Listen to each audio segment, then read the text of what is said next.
Bruce Toussaint ne comprendra que le lendemain qu'il a assisté à un drame mondial. Dans la nuit du 30 au 31 août 1997, alors qu'il est en train de boire un verre avec des amis dans un bar des Champs-Élysées, il entend les pompiers et voit de nombreuses voitures de police se diriger vers le pont de l'Alma. Jeune journaliste de 23 ans, il a tout de même l'instinct de se rendre sur les lieux. Dans les colonnes de Paris Match, il s'est souvenu que les lieux n'étaient pas encore bouclés à son arrivée. Je me dirige en courant vers l'entrée du tunnel lorsqu'un policier m'arrête.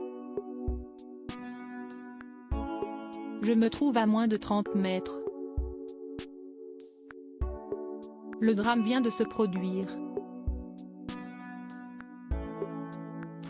Il règne un silence macabre, l'ambiance est pesante, se souvient celui qui est actuellement aux manettes de Tonight Bruce Info sur BFM Télévision à 22 h, du lundi au jeudi. En parlant avec le policier, ce dernier lui informe qu'il s'agit de Lady Diana et de son compagnon Dodi Al-Fayed. À ce moment-là, les passagers sont en train d'être évacués du véhicule. Pour lui, si est-il le choc. Alors qu'il travaille depuis 3 ans à Canal+, il décide d'appeler Éric Gilbert, le directeur de la rédaction, qui l'autorise à prendre l'antenne pour annoncer la nouvelle.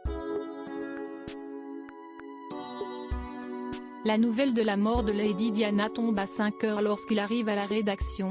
Une dépêche indique que la princesse souffrirait seulement de quelques fractures aux jambes. En revanche, son compagnon ainsi que son chauffeur sont tous les deux décédés. À cette époque, comme Bruce Toussaint se souvient, il n'existe aucune chaîne d'information à part LCI. En pleine nuit, personne ne coupe ses programmes pour relayer le drame. Mais à 5 h du matin, la nouvelle tombe, la princesse Lady Diana est décédée. Nous rédigeons en vitesse un flash de quelques minutes et je reprends l'antenne. Puis je rentre me coucher.